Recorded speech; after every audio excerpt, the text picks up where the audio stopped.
शेर शाह सूरी सूर राजवंश की नींव रखने वाला एक ऐसा शासक था जिसकी बहादुर और साहस के किस्से भारतीय इतिहास में स्वर्णिम अक्षरों में लिखे गए हैं। वो अलग बात है कि शेर शाह के साथ इतिहास ने कभी न्याय नहीं किया। शायद इसका कारण ये रहा हो कि उन्होंने सिर्फ 5 वर्षों तक भारत पर राज किया और उनकी मौत के 10 वर्षों बाद सूरवंश का शासन भी समाप्त हो गया।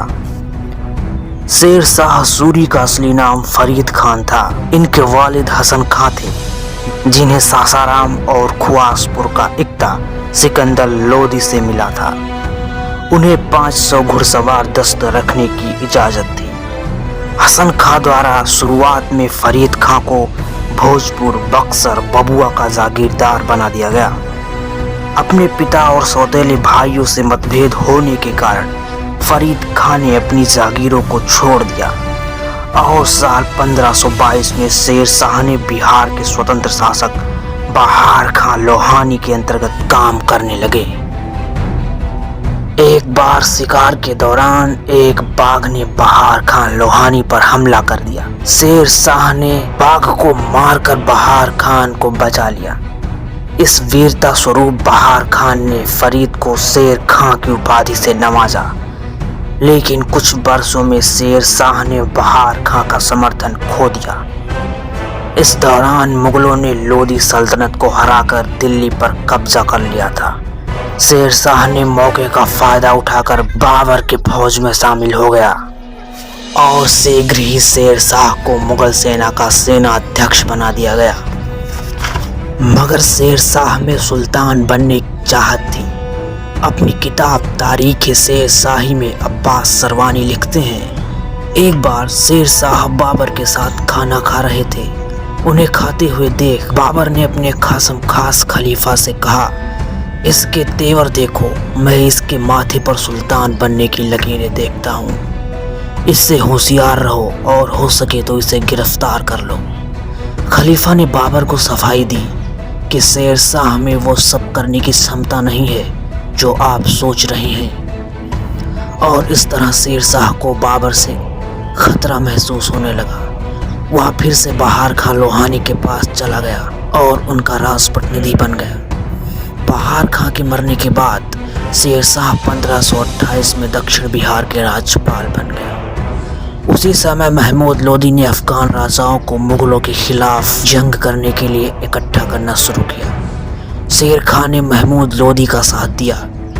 इस जंग में हुमायूं ने लोदियों का नाम और निशान मिटा दिया और अफगान फौज पराजित हुई। लोदियों के बाद शेर शाह सबसे प्रभावशाली अफगान नुमाइंदे के रूप में उभरा। शेर शाह की बढ़ रही ताकत अब हुमायूं की आंखों में शूल की भांति चुभ रही थी। इसके चलते हुमायूं ने शेर शाह के चुनार किले पर आक्रमण कर दिया। मगर राजनीतिक अस्थिरता के चलते शेर शाह ने हुमायूं को सुल्तान मानकर खुद को मुगलों का वफादार करार दिया। परंतु शेर शाह धीरे धीरे फौज को बढ़ाने लगे और एक समय ऐसा आया जब शेर शाह हुमायूं के इजाज़त के बिना बंगाल किले पर चढ़ाई कर उसे कब्जा कर लिया। इस तरह शेर शाह का बिहार और बंगाल पर पूरा नियंत्रण हो गया, जो मुगल बादशाह हुमायूं के लिए बड़ा खतरा बन गया। और वर्ष 1537 में दोनों की सेनाएं चौसा में एक दूसरे के सामने खड़ी थी। 2 महीने तक दोनों सेनाओं के बीच युद्ध चलता रहा। इसी बीच हुमायूं की सेना को रसद की कमी पड़ गई।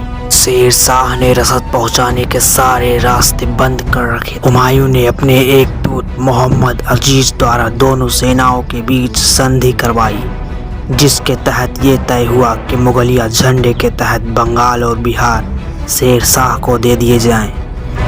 इसके कुछ महीने बाद 17 मई 1540 को कन्नौज में हुमायूं और शेर शाह सूरी की सेनाओं के बीच फिर मुकाबला शुरू हुआ। हुमायूं की सेना काफ़ी बड़ी थी, जहां शेर शाह की सेना में कुल 15,000 सैनिक थे।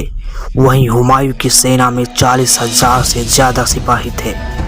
लेकिन हुमायूं के सैनिकों ने लड़ाई शुरू होने से पहले ही उसका साथ छोड़ दिया और बिना एक भी सैनिक गंवाए शेर शाह की जीत हुई।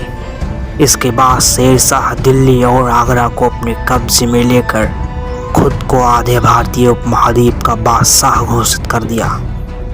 शेर शाह ने अपने शासनकाल के दौरान पूरे हिंदुस्तान में सराय और सड़कें बनवाई और सड़क के दोनों ओर पेड़ लगवाए ताकि सड़क पर चलने वालों को छाया मिले।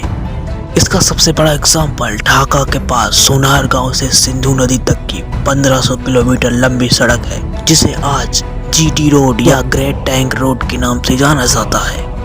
1540 में शेर शाह की मृत्यु के बाद इन्हें सासाराम में दफनाया गया।